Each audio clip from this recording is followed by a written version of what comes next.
अस्सलामुअलैकुम। Family cuisine में आप सबको खुश आमदीद। आज हम बनाने जा रहे हैं बहुत ही मज़ेदार सी रेसिपी जो कि है अचार गोश्त, जिसे हम घर के मसाले से बनाएंगे। पैकेट का मसाला हम इसमें इस्तेमाल नहीं करेंगे। तो वीडियो को पूरा ज़रूर देखिएगा ताकि आपकी रेसिपी भी परफेक्ट बने।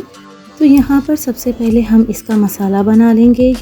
यहाँ पर मैं 1 टेबल स्पून भरकर साबुत धनिया का ले रही हूँ। 1 टेबल स्पून हम इसमें साबुत जीरा डालेंगे, सफ़ेद जीरा। 1 टेबल स्पून में यहाँ पर भरकर सौंफ का ले रही हूँ। इन तमाम मसालों को हम ग्राइंडर में डालकर थोड़ा मोटा मोटा पीस लेंगे।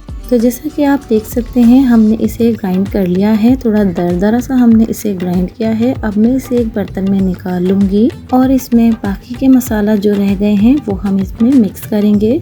1 टेबल स्पून कुटी हुई मिर्चें, 1 टेबल स्पून लाल मिर्च पाउडर, 1 टेबल स्पून हल्दी पाउडर, 1 टेबल स्पून धनिया पाउडर, 1 टेबल स्पून हम इसमें कश्मीरी लाल मिर्च पाउडर, हाफ टी स्पून हम इसमें गरम मसाला और 1 टेबल स्पून भरकर हम इसमें कलौंजी के डाल देंगे। इसके बाद हम इसमें 1 टेबल स्पून मेथी दाना भी शामिल कर देंगे। ये हमारे तमाम मसाले कंप्लीट हो गए हैं और ये हमारा अचार गोश्त का मसाला भी तैयार हो गया है। अब हम इसे अच्छी तरह से तमाम मसालों को मिक्स कर लेंगे।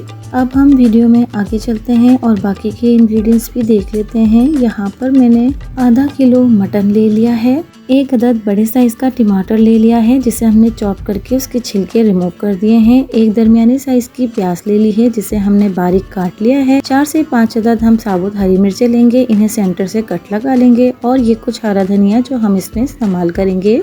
अब हम इसके बाद एक कढ़ाई ले लेंगे और इसे फ्लेम पर रखकर फ्लेम ऑन कर लेंगे और इसमें हाफ कप हम कुकिंग ऑयल डाल देंगे। जब कुकिंग ऑयल गर्म हो जाएगा तो यहाँ पर हमने जो प्याज काट कर रखी हुई थी उसे डालकर इसमें फ्राई कर लेंगे।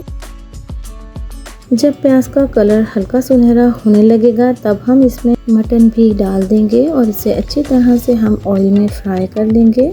मटन को हमने बहुत अच्छी तरीके से ऑयल में फ्राई करना है जब तक इसकी हीट ख़त्म नहीं हो जाती और जब तक इसका कलर भी चेंज नहीं हो जाता। हमने इसे ऑयल में फ्राई करते रहना है। तो जैसा कि आप सब देख सकते हैं हमारा मटन बहुत अच्छे से फ्राई हो चुका है और इसका कलर भी चेंज हो गया है। अब हम इसमें 1 टेबल स्पून लहसुन का पेस्ट और 1 टेबल स्पून अदरक का पेस्ट डालकर इसे दोबारा से अच्छी तरह से फ्राई कर लेंगे। 2 से 3 मिनट तक हम इसे लहसुन अदरक के साथ फ्राई करेंगे। इसके बाद हम इसमें 2 टेबल स्पून जो हमने अचार गोश्त का मसाला बनाया था वो भरकर डाल देंगे। अगर आप इस मसाले को लंबे अरसे तक के लिए सेव करना चाहते हैं तो इसमें नमक भी मिक्स कर लीजिए। नमक जो है हमारे मसाले को लंबे अरसे तक सेफ रखेगा। तो चूंकि हमने मसाले में नमक पहले नहीं डाला था इसलिए हम यहाँ पर नमक डालेंगे हस्बे जायका। मसाला डालने के बाद हम इसे अच्छी तरह से दोबारा से भून लेंगे।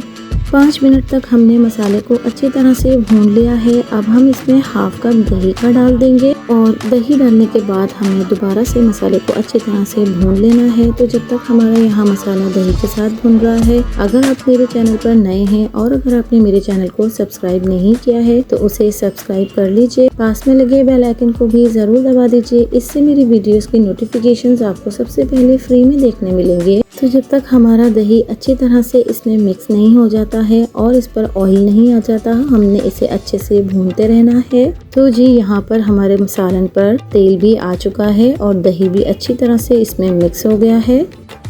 इसके बाद हम इसमें गोश्त को गलाने के लिए 2 कप पानी डालकर इसे ढककर गलने के लिए रख देंगे। तकरीबन आधे घंटे में मटन जो है गल जाता है। तो हम इसे 30 मिनट तक ही पकाएंगे। अगर आप इसे बीफ में बना रहे हैं तो आप इसका टाइम थोड़ा सा बढ़ा सकते हैं। पानी डालने के बाद मैं यहाँ पर इसे एक दफ़ा स्पून की मदद से अच्छे से चला लूँगी ताकि तमाम मसाला इक्वली मिक्स हो जाए। और एक दफ़ा इसमें अच्छी तरह से जब जोश आ जाएगा तो जोश आने पर हम इसे ढककर 30 मिनट तक के लिए पकने के लिए छोड़ देंगे। तो जी यहाँ पर हमारे 30 मिनट भी कंप्लीट हो चुके हैं और हमारा मसाला भुनने की तरफ है। तो देख सकते हैं आप हमारा यहाँ पर मसाला कितने अच्छे से पक रहा है। अब इस स्टेज पर हम जो हमने टमाटरों को पहले से काट कर रखा हुआ था वो हम इसमें डाल देंगे और जब तक हमारे टमाटर गल नहीं जाते हम इसे ढककर मज़ीद पका लेंगे। 5 से 7 मिनट तक हम इसे ढककर पकाएंगे। इसके बाद हम ढक्कन हटाकर देखेंगे तो देखिए यहाँ पर टमाटर और मसाला कितने अच्छे से भून चुका है और तमाम पानी इसका खुश्क हो चुका है।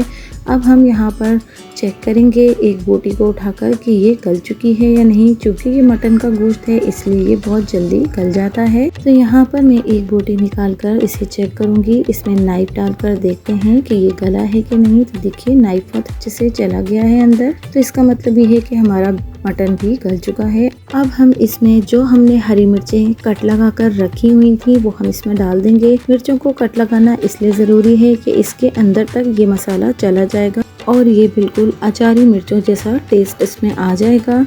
तो हरी मिर्चें डालने के बाद 5 मिनट तक हमने इसे मज़ीद पकाया है, जिससे कि मिर्चों में ये मज़ेदार सा मसाला चला जाए और इसमें मिर्चों का फ्लेवर आ जाए। यहाँ पर मैं आप सबसे एक रिक्वेस्ट करना चाहूँगी कि मेरी वीडियो को पूरा ज़रूर देखा कीजिए और रेसिपी को मिस ना किया कीजिए, और रेसिपी देखने के बाद इसे लाइक भी ज़रूर किया कीजिए।